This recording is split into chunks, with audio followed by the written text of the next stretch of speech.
once the first conversation has been started, I feel like we can talk about anything. That's what guys, interesting. girls, anything like that. Just for full disclosure for the audience, we literally only met one time. Like a couple weeks ago. Male friendships are super interesting because we're just so straightforward and direct. Yeah. Sometimes I play devil's advocate on purpose because Yeah. because you seen that. I did. I saw it firsthand. Because if we're in a room, no matter how many people in the room, and we all just agreeing, just yes, chill and everything. It's like, why are we talking? How easy it is for guys to become friends. It's like you see the same guy all the time, and it first starts with like the head nod, right? Yeah. Oh, you skate? Yeah. Oh, okay. or being an athlete, you're just a man of many talents, bro. Something like that. I'm good at everything I do. I've been blessed. Come on, man.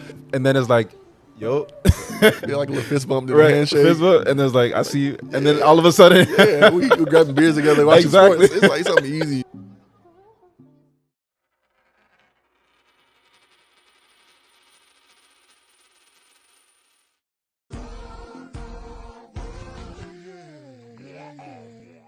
All right. We here with Big Brodie. Hey, what's up, y'all? Big Brodie, what's good? What's good, bro? How's it going, man? Good, man. I just want to say that, and just for full disclosure for the audience, we literally only met one time. Like a couple weeks ago. This is literally like, I think, our second time talking, pretty much. For sure. And the reason why I'm bringing you here on this podcast is because I think that just when we first met at that kickback, I think I just recognized something special in you.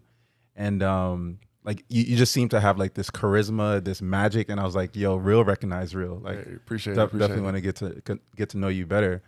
And I actually saw something on your Instagram where you're talking about men building up each other. And I think you posted it a while back, I think. And on the caption, you said, all too often, we men find it easier to criticize each other instead of building each other up. Yeah. Black men should build each other up. So talk about that. Talk about like where that comes from and why you think that way.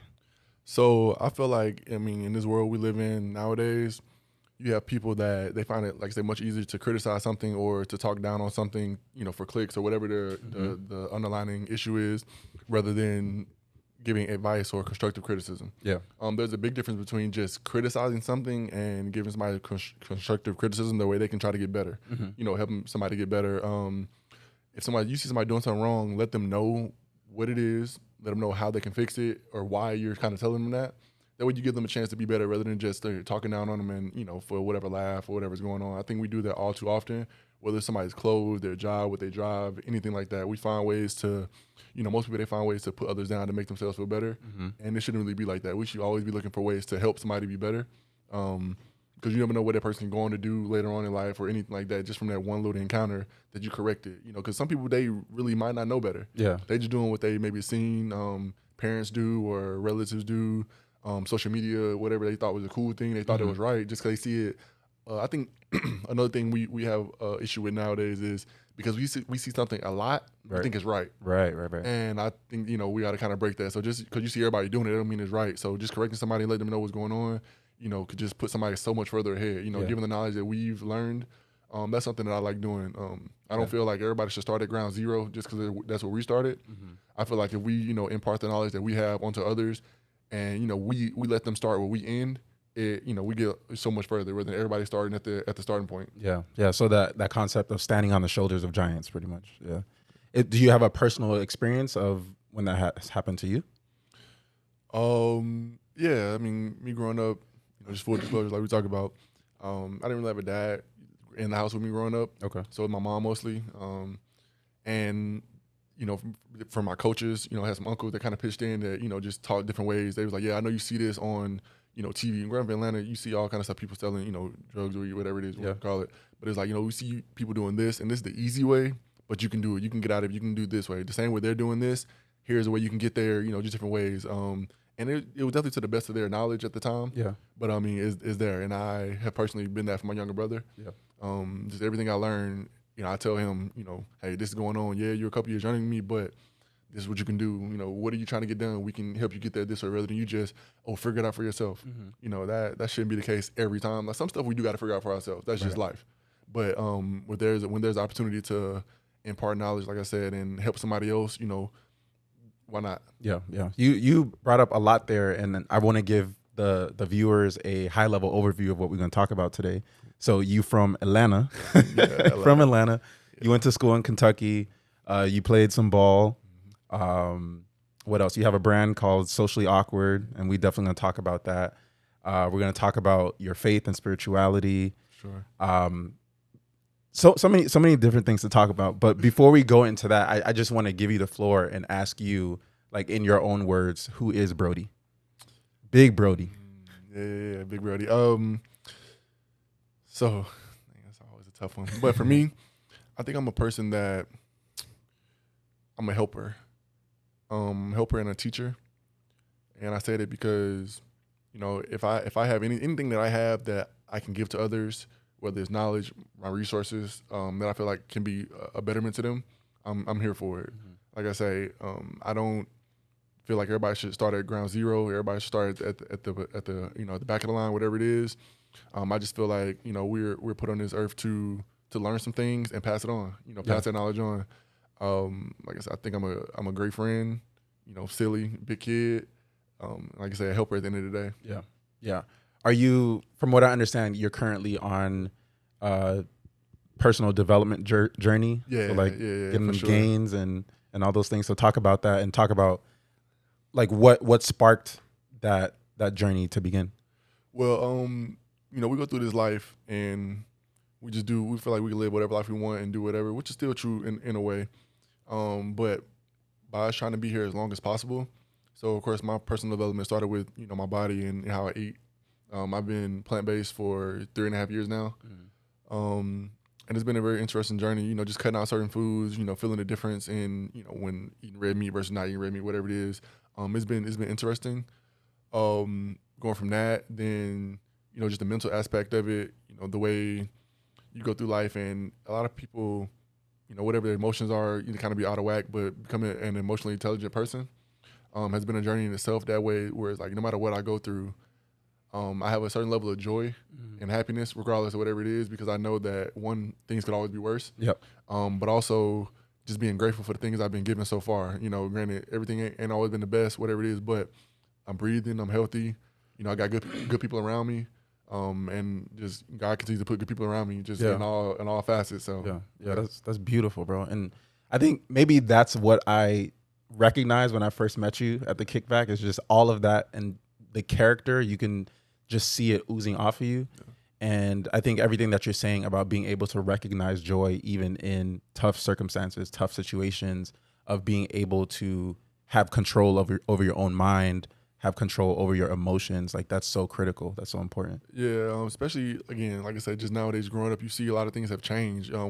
Growing up, you know, as black men, you know, black men don't cry, black men don't do this. They just tough it out, whatever it is. But inside, that's so like toxic in a way, because you have to be able to pour that out somewhere. You can't keep everything bottled up. That's how you see a lot of people just crash out, you know, just anger and do some crazy stuff. It's not just because they were crazy, it's just that after a while you get to a breaking point, and just whatever that looks like in that moment when it's unleashed, it is what it is. Right. So getting these spaces where, you know, you got counseling that's more important now, or that's become a hot topic now, which is good. Just mental health in general across the board has been a good thing, which is good. But just also being men that are emotionally intelligent, where it's like, no, we don't sit back and cry and complain about everything, but we understand that, okay, this makes me feel in this way. Let me remove myself and handle it. So when I handle my family, my friends, it's gentle. Right. You know, you talk about standing on the shoulder of giants. I mean, granted, you know, you and I, we're taller than the African Americans, so we kind of are giants, but being in those spaces where, like, yes, you can be this, you know, this pillar, this person that can, you know, build a house, you can build a home, fix, you know, cars, whatever it is, but also when you handling people with grace, because you never know what somebody else is going through. So, of course, you may, and there's something else I'm still learning, like, I may be wanting to give someone information with the best of intentions, but the way I do it is so important. Yeah. Just because how they receive it, it could be the biggest deal. Yeah. That could be, you know, whether it's really received or not, go over their head, or whether they be like, okay, I really understand, and I thank you for that. Yeah. Just how you deliver that message. Yeah. It's really interesting how you see that, and I think it's almost a miracle that you were able to kind of come out this way after you said that your father wasn't in the household. And I know how critical it is to have a solid male role model growing up. And so I kind of want to hear more about who your role models were growing up, and, you know, what were the struggles that you had to deal with as you, started on that journey of becoming a man? So early on, my role models was like my uncles. They were our football coaches, things like that. And I kind of did like a reverse osmosis in a way. It's like I saw everything that I didn't want, and I kind of was like, okay, let me try the opposite of it. Every time the opposite is not always good because there's so many options in different areas. But sometimes you gotta try things out. From helping raise my younger brother, kind of being like an adult early in that, just help my mom out any way we could. Yeah. It was some ways I try to like discipline him because I was like, okay, so when I was a kid, I got disciplined this way, so let me try to discipline him this way. And then mom, she's like, that ain't what you should have did. You could have done it differently. So just learning, just trying stuff and learning. What was the age gap between you and your brother? We're 7 years. 7 years. Yeah, Okay. so I'm 30, he's 23. Both birthdays in November. So yeah, those birthdays coming up for sure. But so very interesting. Yeah, that 7 year gap, you're almost more of a parental figure than a brother, sure. which is interesting. And it's changed over the years. I've gone from just always being like, oh, let's correct this, and now it's kind of like my best friend. We're really closer to like being twins. Okay. Like, he acts almost just like me. He learns everything from me, but he's still younger. Yeah. At the end of the day, but that's my guy. Yeah. And then how did you guys get into sports? Just trying stuff. I mean, I played football, of course. Like I said, my uncles football, younger, little league, everything like that. When it came to basketball, nobody in my family really played basketball. Everybody was football players. So middle school, I think I got to the middle school late, whatever it was, and I didn't get to do football that year. So I was like, can I play basketball? She was like, yeah. Whatever it is, you can try it, whatever. So of course, when trials, I was terrible. But I made the team because I was tall. What year was this? 7th grade. 7th grade. Yeah, Okay. First time really ever playing basketball, any kind of organized. I was terrible, like god awful. I have a very funny story. But yeah, so just made it. I saw. Actually, didn't make it 8th grade. Was kind of around. Of course, made it high school. Went on from there. But yeah, just getting into it that way. But it's very interesting that with my brother, like again, we're alike but a little bit different because I was in the band a little bit in middle school. But in high school, I was like, I like sports more. So my brother, he kind of was opposite. So he's actually section leader of the snare drums at his college. So he loves music. He loves music, everything like that. Okay. And he likes sports. For me, I love sports and I like music. Got you. Yeah. Yeah, that's two sides to the same coin. Yeah. So my funny story, I'm 6'4", and I was probably this height ever since high school. But the thing is, I tried out for both the basketball team and the football team in high school and didn't make either of them, right? And so I was just in high school, and I just felt like I felt out of place in a sense. And I didn't really hit my growth spurt until 11th grade. And by that time, if you didn't do JV, then you're not going to walk on to varsity, So the funny thing is I ended up in the drama club. Okay. So literally being around all the people who would be considered misfits in the school. And I saw that as a blessing in disguise because it allowed me to appreciate each person for the uniqueness that they bring. And then it also allowed me to kind of get out my shell. I was on the stage, I was acting, I was doing musical theater, I was doing all these things. So it allowed me to dip my toe in different worlds that most people wouldn't have seen. And I always wondered what my life would have been if I was, a jock or if I was in sports and continued down that path where that was the only thing that I saw. And so it was interesting to see you as like, you're like this athletic scholar, Yeah, like no. I'm curious how that happened. So to that, it's funny because I think about it the same way. I mean, granted, everything in our lives happen for a reason. We make our decisions. We have our consequences, good or bad. It's just a result of whatever we're going through. Like I said, me going to University of Kentucky, I wasn't officially on the basketball team. I was on the practice team. Yeah. So that was an experience in itself, as where like I didn't really have a regular student like college experience, or I didn't have like the full athletic. It was kind of had parts of both. Yeah. But I also do ask myself that like, what if I would have went to a different school and actually played full scholarship or something like that? What that would have been like. But at the end of the day, you think about it. But I'm kind of thankful. Yeah. Because all that made me who I am now, and I kind of like who I am now. Yeah. I'm still learning some things, but I kind of like who I am now. Yeah. And at that time, was there ambitions to go to the league? Yeah, I mean for sure. Again, like I talked about me having a family that was mostly football oriented, not really knowing much about basketball. At that time, the only league we knew was the NBA. Yeah, you heard about a couple people overseas, but you didn't know enough about it to know that being a professional athlete is just getting paid for your services. Right. So that looks so many different ways. Where there's, especially I know now, some of my best friends play overseas, but outside of the league, you have those overseas leagues, and most people, they end up making a better living over there. You go over there, you get your money sometimes tax free, depending on where you are. You have different bonuses built into your contract. all different types of things. And these countries love you. Like, yeah. you know, being a foreigner, you helping the Like team Dwight win. Howard over. I mean, honestly, I know some friends that are in like Argentina, different things like that. Like they love the fans. They love as much as they love soccer and these other sports. Yeah. They love the basketball athletes, you know, just as much. So yeah. Definitely different experience. Yeah. Okay. And so with having that idea of wanting to go to the league, what would you say? And you saw probably the starters, and you saw the different players, and you know the effort that they had to put in to be great. What would you say were the sacrifices that needed to be made in order to be excellent on that team? Oh, that was a good one. So my freshman year was when we actually won the national championship with Anthony Davis and them. Okay. So just seeing that work ethic that they put in, just, you know, being undefeated most of the year, losing I think 2 games, us being college kids ready to go to parties. They wanted to go to parties too, but it was like, all right, let's get these shots up before we go. Yeah. Or you come back from something, we were working up early in the morning, working out. Even later down the line with one of my good friends, you know, Devin Booker. It's been times I've been watching him work out, and he's hit like 10, working on 23s in a row, and he's telling himself, oh, that's too much rim. Like something that minute, you know, most people, they just happy to hit 20 in a row from the corner spot, whatever it is. But he's telling himself that's too much rim. Just that attention to detail that certain guys have. Like you see, like we talked about, the talent is there, but just that talent alone won't get you to where you need to be.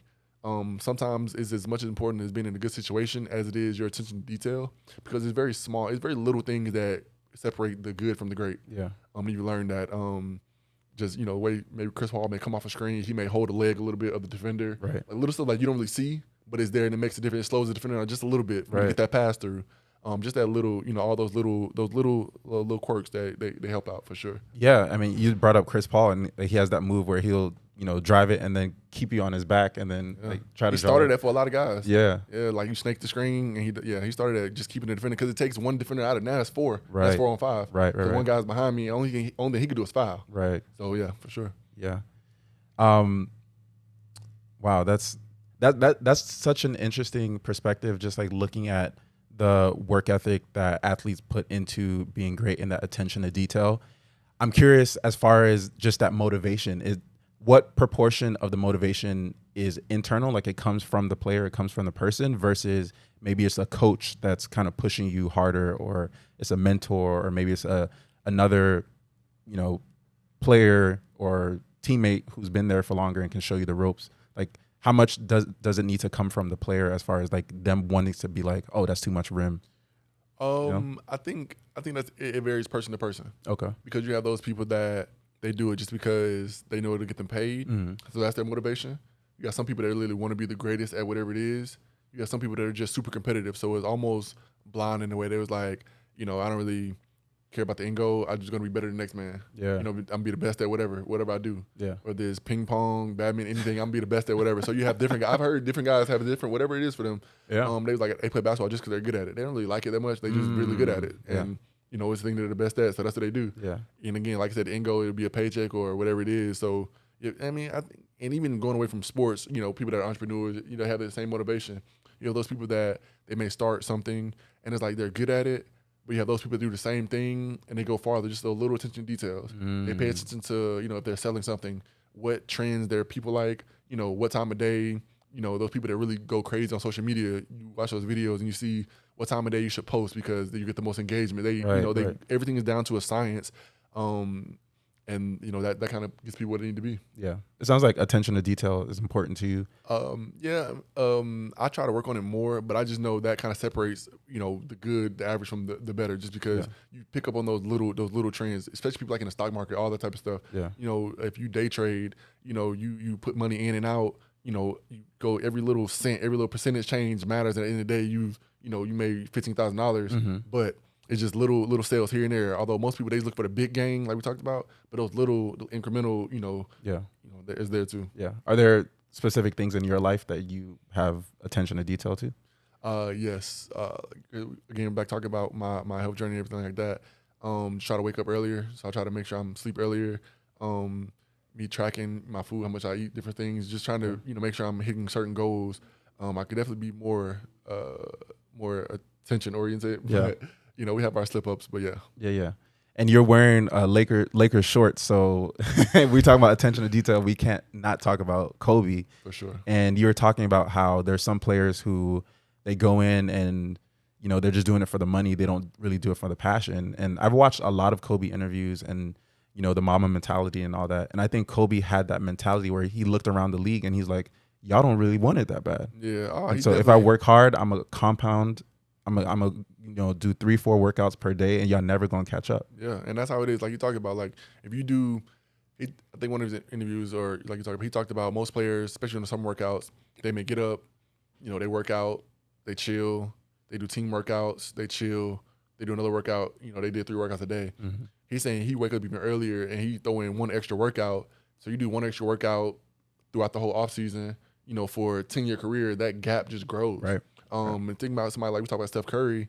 Him coming from where he was, you know, when he first got there, people weren't shooting that many threes in the game, everything like that. But you go, and now he's in practice to get to the point where he made 75 in a row in practice, things like that. And that's just putting up shots, you know, 1,000 shots a day. Yeah. You know, and it ain't easy because I've done it. You know, you put up, you know, you go from just shooting 100 a day, then you go to making 100 a day.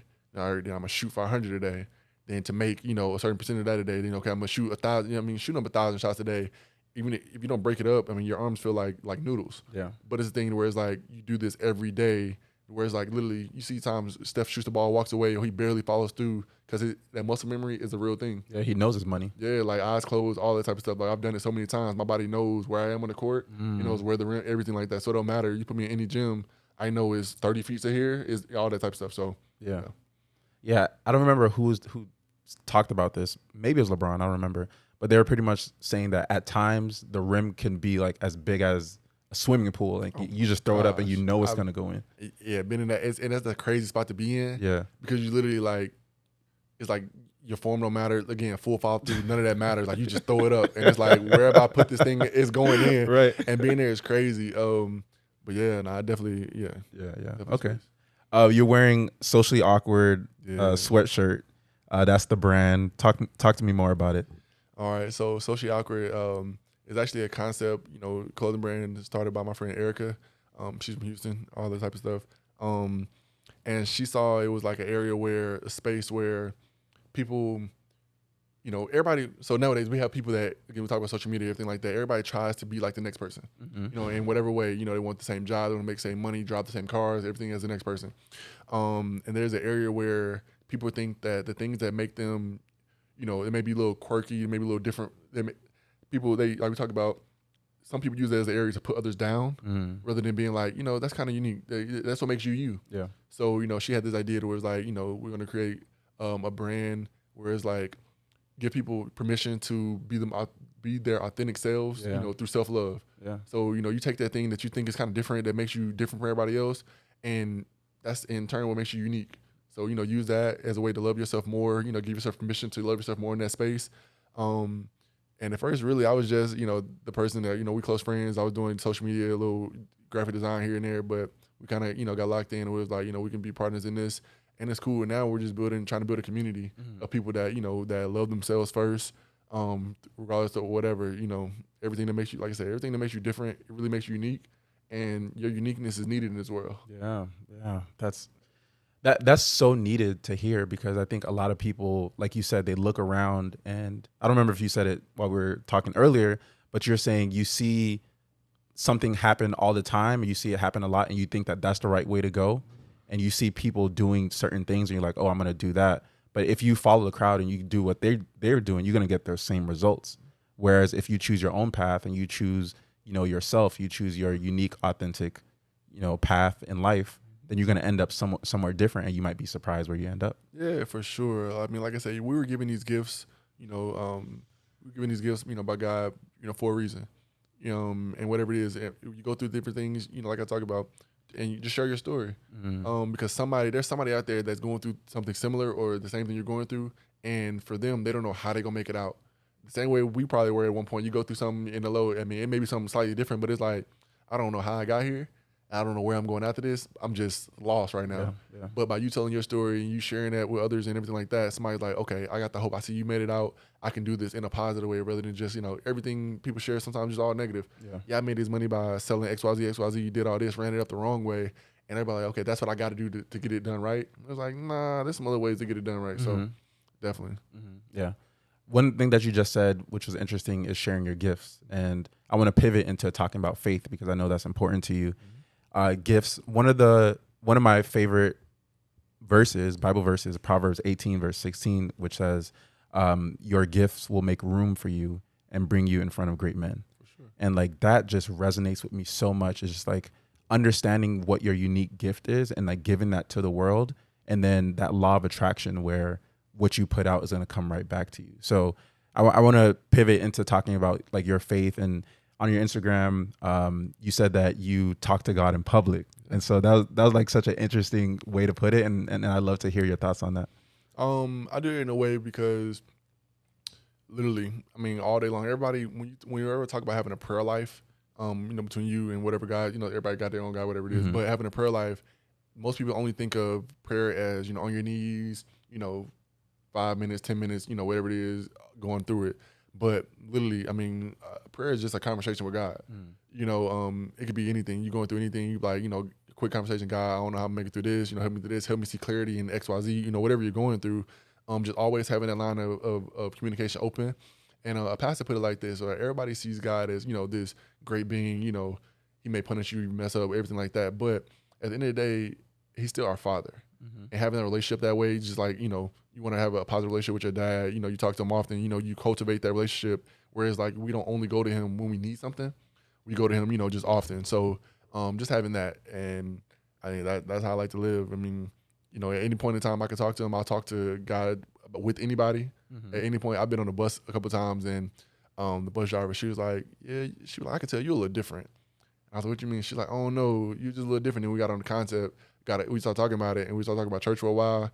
And the lady literally, I kid you not, like at a stop, it was a red light. She got off and she was like shouting, like she was like really like going. She was like, I could tell your spirit was different.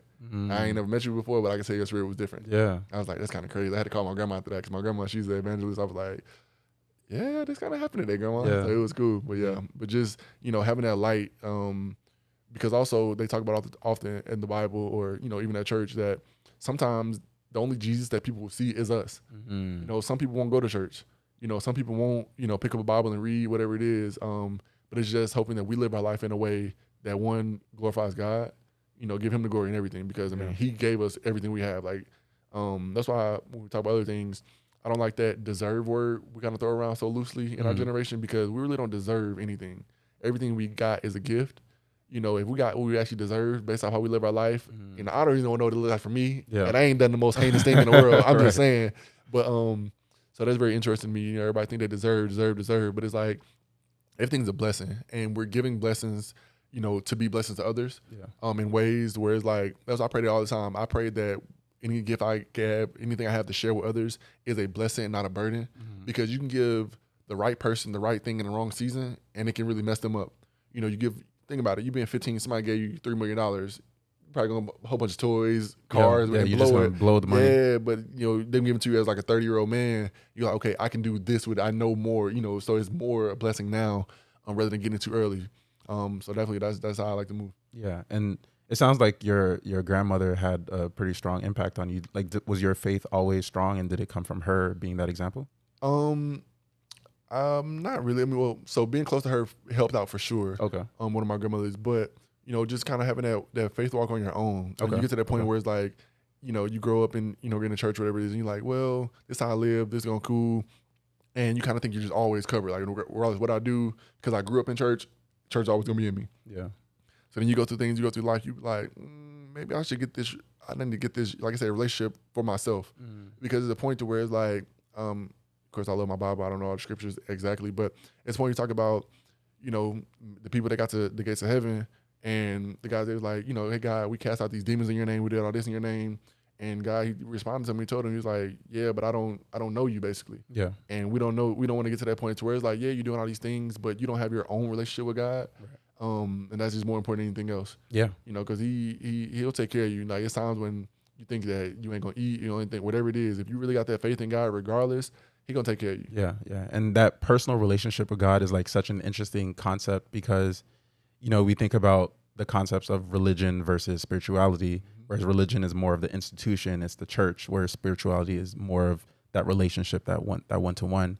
And I think for millennials, we're in an interesting position where growing up, especially if you were like grew up in the church, you were in the church because maybe your parents or whoever was around you kept you in the church. Yeah. But once you went off to college or once you are in the real world, then you have to choose what you believe in. Yeah. And I wonder if like your thoughts on if people are maybe moving away from like traditional religion and spirituality, and then like maybe what are they moving to? Like, are people lost and they're looking for something or someone to believe in? I think it's so people being lost, that's kind of, you know, person to person thing. We don't know what they're going through, but I do think a lot of people are looking for something to believe in. And it's how can I say this? It's an area, it's like a gray area there, because of course, like we talk about people that grow up in the church, it's something they know all their life.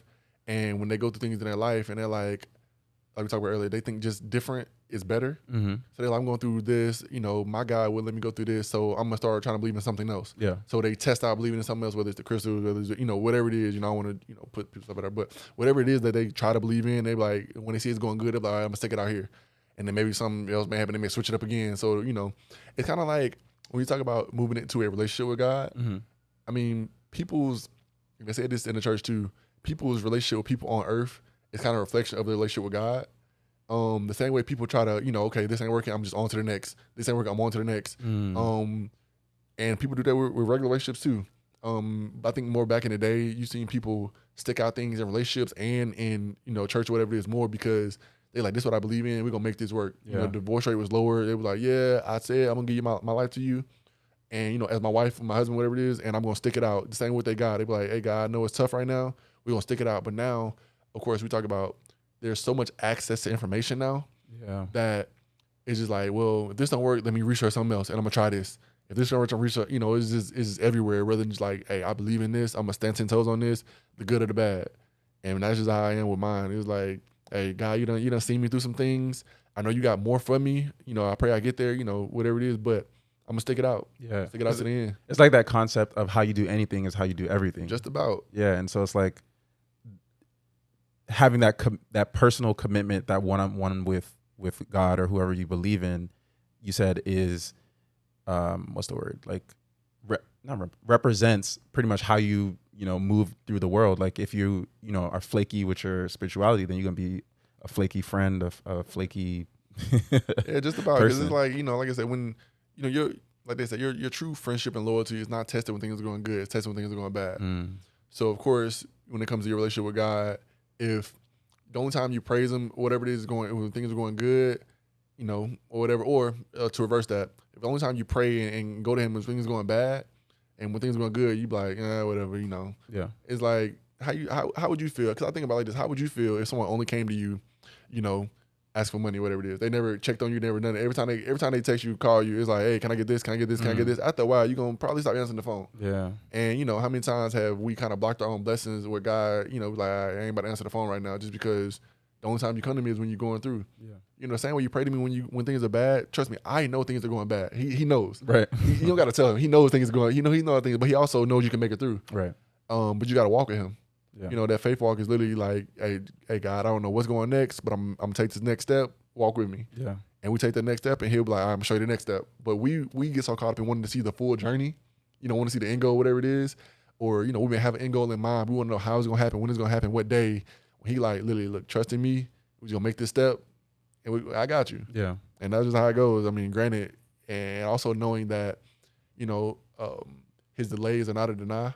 You know, we want things on our time so much, whereas like his no is never really a no. It's like a not right now. I got something better for you, or you know that ain't what they really. But it's really not really just a full no. It's like most times it's like I got something better for you, or not right now. Right. Okay. Yeah. Let's pivot into music. Okay. So my sister, and I'm gonna try to combine both of them. We were talking about faith and music. So my sister, like, we always make fun of her because in her playlist she got Kirk Franklin, but then she also got Gunna, and she got all these people. So no. So it's funny. I was just at church this morning. I told one of my friends I went to church with, it's crazy that 1 second a gospel song run through my mind, and then the next second I'm hearing "Ski" by Sexy Red. It's crazy, bro. I'd be like, dang, not right now. Sexy Red. crazy, right? I'm like, dang. Right. So you said that you love basketball, right? And then you like music. So let's talk about like your interest in music. And I know that you're a big Gunna fan. So talk to us about the Atlanta music scene. Yeah. So Atlanta and music kind of just goes hand in hand. Of course, everybody talk about music beginning in New York. Especially hip hop beginning in New York. But I feel like the South has such an imprint on, especially hip hop, from the culture, the music, things people even talk about in rap. It's definitely big in the South. Especially being from Atlanta, we have artists that have such a wide range. You have all the rappers, T.I., Thug, Lil Baby, everybody like that from way back to now. Then you got people like Andre 3000 who like have lyrics and bars. It's just like, dog, you really gotta sit and think about what he's saying. And I just wish more people have an appreciation for that in general. But when it comes to music, I feel like music is so integral in a lot of people's lives because it's one of those things where it's, depending on what you listen to, it can control your mood if you allow it. It gives people different perspectives. Some people use it for motivation, in the gym. Some people, like, they had a rough day, they put on some slow jams to slow it down. It's just whatever it is you're going through. Sometimes music, it kind of helps that balance. When you don't know really what to think about, you put the music on and just let it, set the mood sometimes. Who are your go-to artists whenever you are feeling like you need to get hype? You in the gym? I definitely trying to get motivated. I definitely listen to some Ratchet when I'm in the gym for sure. Sexy Red? She might be in there. I ain't gonna lie to you, but nah, that Lil Baby, like Leonardo Wig, all kind of just hip hop. I got old playlists, all type of stuff. But more than not, I'm probably listening to an R&B playlist that I made. Okay. I have one with old school music on it. Al Green, Marvin Gaye, all them type of stuff. And I do have like the 2000s, early 2000s playlist. And of course, you can't really miss with Usher. You can't whatever it is, you can't miss with him. Some of the old Chris Brown, just a lot of things where. And it's funny with music, people talk about it, music nowadays, they be like, the music nowadays is so bad. They're talking about whatever it is. Yeah.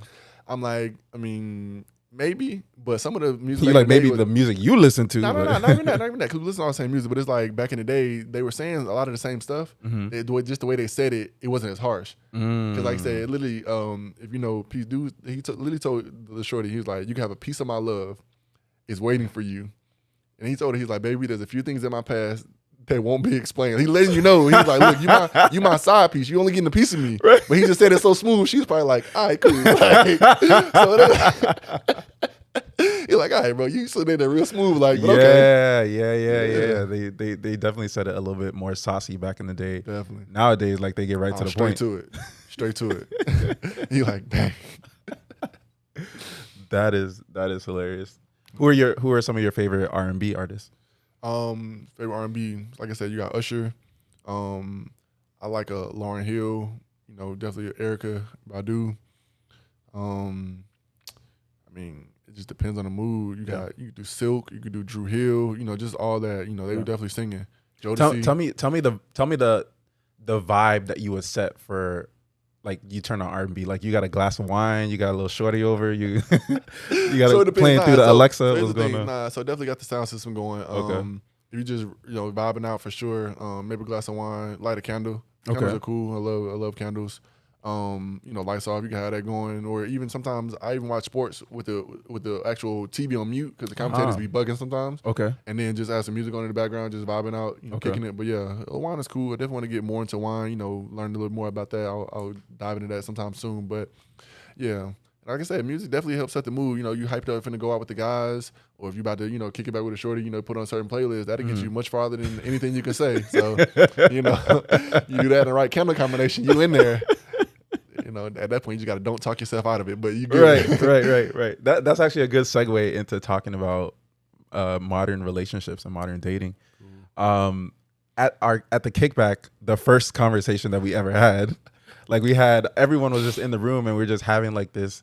I wouldn't say it was a heated debate. I don't know if you would consider it heated, but I was just so interested in the dichotomy of thinking where men thought a certain way and women thought a certain way. Yeah. And there was just like this confusion of like, why, you like my Instagram story. How would I know that? How would I know that you're trying to show interest? And so I'm curious to as like the hood reporter, like what is it? Definitely. What is it like in these streets? the reform hood reporter. But it's definitely that. I think we're in a generation where it's like, you have so much access to everything, but the direct access is still like a fickle. It's still like kind of lost. It's like gray area, to where like a women, they be like, you ask a woman, oh, how you shoot your shot? They be like, oh, because I looked at you or I blinked twice. Like, bro, like what? Well, I thought about you. That's how I shoot my shot. Yeah, you should have like, read her mind. Yeah, like that. Or then reversely, it was like, we're guys, we got to be so direct, and it's a sticky situation because being too direct can put you in a situation where it's like, oh, he's weird, he's this way. But being not direct enough, you be like, okay, you're not applying enough pressure. Yeah. So it's a lot of back and forth when we kind of just gotta, something you gotta say it and just find somebody that has that common interest with you. But again, you don't know until you really get into it and have the conversation, which is it's sticky. It's hard for some people, whatever it is. But I mean, if it's what you want, you gotta do it. Yeah, yeah. And I think what was interesting sitting on the sidelines, because like my jersey's in the Raptors, so I'm not in the game. Congrats on that. But like I'm curious as to what are the challenges that men specifically face in dating, because you always hear about women and they're like, oh, niggas ain't shit, and like, it's tough out here. Which could be true. I mean, depending on where you find to do that, probably right, might not be. Right. But I think for guys, it's sticky because it's really competitive. Okay. In ways to where it's like, now granted, I'm not saying all women are like this or all guys are like this, but you do have an area where everybody wants their relationship to be like what they see on social media or on TV. Mm-hmm. And it's like, we're real people. We have jobs, we have this, so we can't take trips every week. I have a budget. I have, the real talk, like people date or they want to date as if money is an issue. Right. As much as we want that to be that, like money is a thing. Like we have bills, we have these, we have to sustain our own lives. That's a good point. So yeah, we can, would you rather, go on 3 dates a week, do something chill, coffee, smoothie, park, other stuff like that? Or do you want, 1 date a month, we going $500, $600 on 1 date a month? Like what do you, it depends on what it is, but everybody be like, oh, I want both. Like, come on, bro. Yeah. We're not spending $500 every time I see you. Like, that's not happening, bro. I'm not spending $100 every time I see you. That's just crazy. But then just for you to be like, oh yeah, I thought about you. That's how I'm shooting my shot. Like, bro, what? Where's the mutual? Then you end up getting in a situation where there are some mutual things where it's like, a woman, she'll hit you up. She'll be like, hey, want to go do this, and she'll pay for it. It's different. Everybody's different. So you do have those women out there that will step forward and do whatever they want to do. But it's definitely, you got to find a common ground. Excuse me. You got to, find somebody that's on the same type of time you're on, as well as find somebody that, that will meet your standards. Because I do a thing to where, and just in my life in general with friends, everything like that, I don't have expectations. I don't really do it anymore because I feel like it doesn't allow someone to be their unique and authentic self. Because I'm trying to put you in a box. I want you to meet these parameters right here, right now, and do my expectations. Right. But I do believe in having standards. Things you will and won't accept. So for certain things, the easiest thing is like communication, something like that. Because I tell people, you can't demand things to be a certain way when dealing with other people. Because it's not just you, it's not just your way, it's somebody else. Compromise is always there. I think enough people in our generation don't compromise, and I think that that plays into it for sure. Compromise is always there in relationships and any type of thing, any partnership, whatever it is you have to understand that you may be right, I may be right, maybe neither one of us is right, and we have to find a new lane. But just being okay with that. I think so many people, they want to be their way all the time. And it's just like, that don't really work, especially when dating. It's like, I want you to text me every day, every morning, this is this. Now, you build a routine, I get that. But if I miss a morning, that don't mean you don't text me until I text you at night. Like, just hit me and be like, hey, good morning. You start to come, and you just find that mutual interest. I think that's where it is too. It's hard to find people with mutual interests. Yeah. Because it also could be a thing, like you said, well, I wouldn't say, dudes ain't shit or whatever, but it's like, maybe their interest ain't there, but just find somebody that has a common interest that's willing to be like, at least try. Right. Because I think, like we talk about, a lot of people nowadays, it's, all right, this don't work, I'm going to go to something different. And it's like, I mean, you never really found out what really worked for you in relationships and what don't work for you in relationships, or you don't really know what it is. And also another thing that I recently thought about, or I heard and I thought about, I was like, that's kind of interesting. Everybody talk about they finding their better half. Whereas, like, that's an interesting concept because they say a lot of people, they're dating just that way. You want trying to find your better half, so you're broken or you're incomplete until you find the other person. To where it's like, okay, y'all good for the moment, but when they leave, now you're half again, and then people become serial daters. Where then like you being your whole self and two wholes coming together, two whole people coming together, and I think it works out better that way because you understand that okay, this person got this going on. I know how to make myself happy in the meantime. you know, where we don't have to be up on each other all the time. Yeah. I'm not depending on you to make me happy, even if it's just a text or whatever it is. I'm not depending on that. I thank you for it. I want you here, yes, but that's not, you know, the main thing. You know, I have my own person, I have my own life. You have your own life. We can rock out.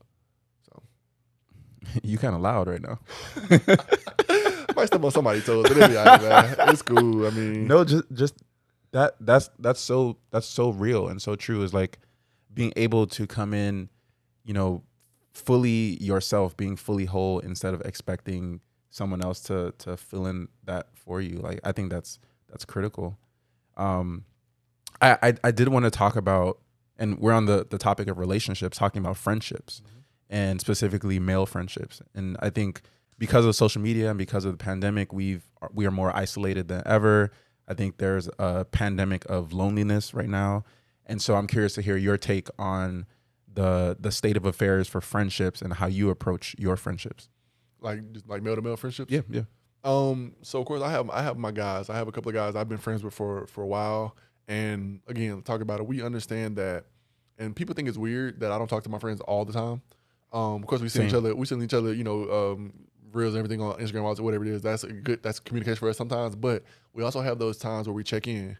With like literally might just text them and be like, yo, bro, how you doing? You know, physically, mentally, you know, just to being like, hey, how you doing? And everybody, I'm good. You know, that little shallow stuff, we don't really do that. Mm-hmm. I'm really, you know, how you doing mentally, physically, financially, you know, all that type of stuff, spiritually, and, you know, what you got going in your life. And those little things, they help. You know, sometimes they be like, bro, I really need somebody to talk to just right now.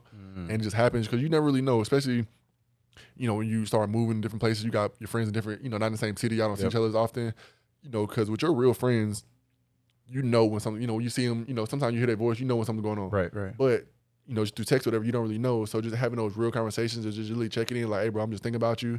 Or just hit them like, hey, bro, I hope you have a great week. I don't know what you just hope you have a great week, all this type of stuff. You know, just checking in those and then having those times when you do come together and talk or whatever. But I think that's how I do it. And then when it comes to, you know, newer friends, whatever it is, I kind of don't really meet a stranger because I feel like, you know, granted, I will say I'm very awkward in the things where it's like we can be in the same room.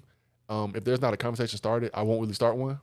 You know, I get in the conversation, I have my conversation, I get back quiet. I'm just be chilling. Yeah. But once the first conversation has been started, I feel like we can talk about anything. That's what guys, girls, anything like that. Yeah. You know, so it does put me in a different, interesting spot when you talk about dating or anything like that. You know, because definitely shooting a shot, I'd be like, nah. But if somebody bump into me, we talk about something, then we can go talk about anything like that. Even just friends, they don't got to be dating, whatever. But, you know. It's just it's interesting for sure. Yeah, and that's so real about male friendships, and we don't need to talk every day. Like we'll just send memes, or we'll be like, "Yo, have you seen this?" And you can talk.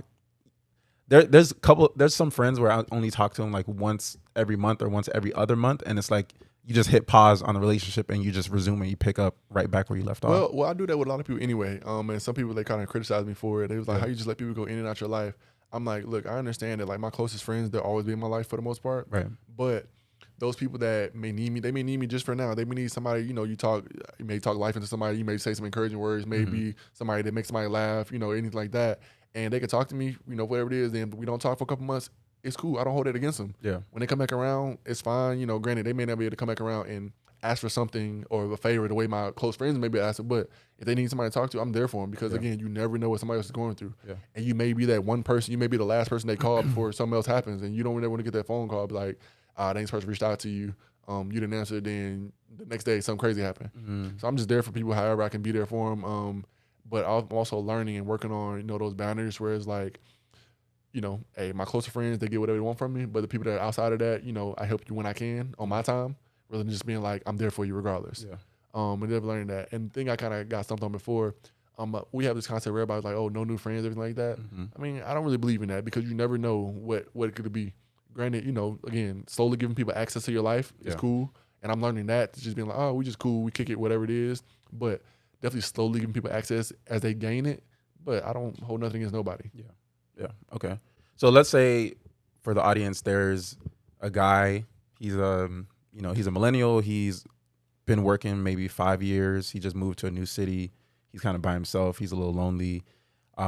What advice do you have for that guy, just as far as mental health, as far as, you know, taking care of himself, checking in with family and friends and things like that? Yeah. So it could be, I mean, first of all, find what you like to do. whether it's, you know, the gym, you like skating, you like reading books, whatever it is.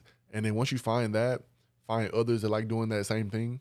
For a while, I moved back to Atlanta for a little bit. I left Kentucky, went back to Atlanta, and I ended up getting, me and one of my homies went to some little showcase thing. We ended up meeting somebody, and next thing you know, we're in a book club.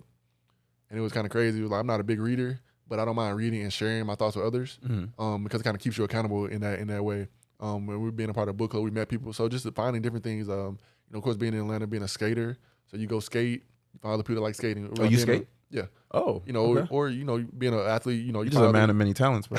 something like that. I'm good at everything I do. I've been blessed. Come on, man. But yeah, like I said, literally just finding things. You know, you go to, you know, there's people that you end up bumping shoulders with often, or you know, you go someplace a couple of times, you go to a coffee shop a couple of times, and you be like, you know, I see you here every Wednesday. You know, just say something to them, or just find different things. Again, like I said, you find all these little events, small little events on, you know, people find some Eventbrite, whatever it is. Yeah. You go, introduce yourself to somebody new. Yeah. I mean, and don't have that expectation for it. It was like, look, this got to look like this. Just let it flow. Right. I think a lot of people don't let things flow. And some people let things flow too much. But it's like literally like having like a destination where you want it to get, but also being like, okay, let's kind of figure out how we're going to do this. You know, what works best for you or what works best for me. Because you meet somebody, you know, y'all have a common interest, then you're like, okay, who do they know? Then you may be in another situation, you know, kind of just like we met, you know, us knowing the same person, and then, you know, us having our own conversation on the side. Then it's like, okay, you know, this would be a good idea, you know, whatever it is. So just go from there, you know, just put yourself out there in a couple of ways, and just being accepting to new opportunities. Definitely guard yourself, guard your heart, you know, guard your, you know, everything you got going. But it's nothing wrong with, you know, putting yourself out there a little bit. Yeah, yeah. And I think male friendships are super interesting because we're just so straightforward and direct. Yeah. It's like I think I saw something on social media where it's like how easy it is for guys to become friends. It's like you see the same guy all the time, and it first starts with like the head nod, right? Definitely, yep. And then it's like, yo, yeah, like a little fist bump, right? Handshake, fist bump, and there's like I see you, and then all of a sudden, we grabbing beers together, watching exactly. Sports. It's like something easy. It's like literally like, and also that's how our friendships are in general. Like we can argue, we can fight. Then after we done fighting, everybody hungry, like just crazy stuff like that. You know, you got other people that may fight and then they done for the rest of their life. They never friends again. But like guys, you know, especially depending on what it was, it's like, all right, bro, we got that out. You hungry? Let's go kick it. You know, let's go play 2K, whatever it is. I mean, I don't think it's bad. You know, you just got to guard. You know, certain things you do have to guard. Keep your guard up. You know, look out for yourself. But making friendships is not bad. Yeah, for sure. Yeah. Wow, am I crying right now? I don't know. It's touchy. But I mean, also another thing I think enough people don't do is give grace. I think that's a big thing in friendships, especially adult friendships, is give grace. Yeah. Just understanding that, you know, again, everybody got their own thing going on. Yeah, we may not be able to kick it all the time, whatever it is. I may not text you, whatever. I may have stuff going on, but just understanding that it's not done. I think it's one of my friends' moms talked about, knowing that most people are probably not, they may mess up, because we all mess up, we do all that kind of stuff, but people, they don't intentionally most times do things to hurt you. They may do things that it may come off like that, it may happen, but just understand that people, for the most part, have the best intentions. Again, their actions may line up differently, you know, whatever, you know, the way they show love may be different, you know, the way they show friendship may be different just based on what they know, because we all grew up in different households, all that kind of stuff, but just understanding that, you know, giving people grace in those moments because, hey, most people are doing the best they can, and just understanding that. I don't think we give people credit for that enough to be like, okay, I know you're doing the best you can. You know, granted, for me, it may not be enough in whatever relationship. It could be a relationship, friendship, whatever it is. It's like your everything may not be enough for me, and that's cool. Let them know that, so you know y'all can figure it out. Maybe they could do more, whatever it is. But in the grand scheme of things, just knowing that most people, they're not looking to do you dirty. Okay. You know, especially when you find people in good, you know, good common space, whatever it is. Yeah, people may mess up again because we're flawed. Yeah. But just understanding that. Yeah. What are the characteristics of people that you tend to gravitate towards as far as like their energy? What are some things that you see and you're like, oh, that's probably a good friend, that's a good person, just based off of what you observe? What it takes is, for me, it's definitely easy up front. Because again, like something I can talk to whoever, whatever it is. It's kind of when you get more down the line, the more interesting parts of it. But I think somebody you can tell is hardworking, someone you could tell that kind of knows themselves, knows what they will and won't accept. Those people tend to make the best friends because, I mean, when we have big conversations, sometimes I play devil's advocate on purpose because, because have you seen that? I did. I saw it firsthand. Because if we're in a room, no matter how many people in the room, and we all just agreeing, just yes, on everything. It's like, why are we talking? Right. So let's think of the other side of it. Now at the end of the conversation, I'll be like, I agree with you the whole time. Right, But for conversation, I'm like, let's do that. So those people that can, that have their own thoughts, because some people we talk about social media is kind of brainwash everybody. Yeah. Nobody have their own thoughts. Their thoughts or their news is the shade room or whatever it is. No shade to them. But that's just most people, whatever they see on social media, that's all they know. That's, what they live by. Most people, the first thing they do when they wake up in the morning is scroll on social media. Right. So it's like those people that have their own conversations, that know how to have fun, and of course you don't know this right up front, but know how to have fun with or without money. Those type of things, just things that people that bring a level of joy to the table. And I mean, sometimes you meet friends that they may not be there yet, but they want to get there. Yeah, I can help you or whatever it is. Or just I just meet people where they are. I don't really put any restraints on people up front. Like I literally let people just come as you are. We'll figure out if we good match as friends or not. Through conversations, through mutual likes, whatever it is. I mean, I may put you in a category of like, you're only good if I want to go out and turn up, and that may be it, and that's cool. Yeah, it's cool to have friends in category. You got your friends that you go get coffee or business meeting, throw business ideas off of. You got those friends that just pop bottles and go to so, and it's okay to have that. Yeah, but just also letting people know where they are and where they stand. That way, I feel like this ain't even in any relationship, friendships, all this type of stuff. Let people know where they stand up front. Although yes, it can change. But letting people know up front so they're not confused. Right. And I think people should, everybody has to take accountability and being like, okay, yes, I know this is what we talked about. Whenever that feeling changes, have another conversation. Because even going back to relationships, you go to people, oh, I'm in a situationship, I do this. And then people don't understand, but, oh, well, we've been doing this for a while. Why not be a relationship, whatever it is? And if that's how you feel, that's cool. Have the conversation. Like, I know we've been doing this for a while. Let's maybe, this is how I feel now. How do you feel? Right. Because most people, they be like, I don't want to say nothing because I don't want to ruin a relationship. But it's like, you being honest, you kind of, don't hinder it. So I feel like that. Yeah. Okay. So to close, I normally ask guests, and I'm always interested in understanding like people's, like the impact that they want to have in the world and what they want to be known for. So I wanted to close it off, with you and understanding, what do you want your legacy to be? What do you want people to have known you for? I want people to know me as a person that gave. Whether, like I said, my time, my resources, my knowledge, just gave and tried to just help as many people as possible. Because we talked about it in the car, when it comes to making that impact on people, so many people, they want to impact the world. They miss opportunity to impact their immediate community. And, you can maybe try to impact 1,000 people worldwide, but impacting 5 or 10 people in your immediate community can be so much more. Like we talked about the Tupac quote is, he said, he may not be the one to change the world, but he may spark the mind of the one that may. And that's so true. Again, never miss an opportunity to impact on somebody, because you never know what that next person could do. That person you go talk to that may be on this side of the tracks, they could be the president next day, or how many years down the line. They could be the owner of a company, whatever it is, all from that one conversation that you had with them. So just being there for people, because giving on the best of my ability, trying to be a blessing to everybody that I can be. But yeah, that's who. Man, I think that this conversation has proven, just like what I first saw when I first met you the first time. This is the second time. Just the level of depth of this conversation, the level of nuance that you have, like your ability to think critically, to like really see the truth, and then like to speak the truth in such a calm, gentle way that people can't help but embrace it and listen to it. Because a lot of times someone's telling you the truth, but maybe just how the tone of how they're saying it, like you can't really internalize it. But just the way that you're able to just capture, your truth, like what you see as the objective truth, and communicate that to other people. I really admire that. And Big Brodie, yeah, I appreciate you, bro. I appreciate you coming on, and this was great, man. Yeah, thank you, man. It's my first podcast. That's cool, man. That's cool. I'm gonna do this again for sure. Appreciate you, man. And that's 1-on-1. It's a wrap. Hey.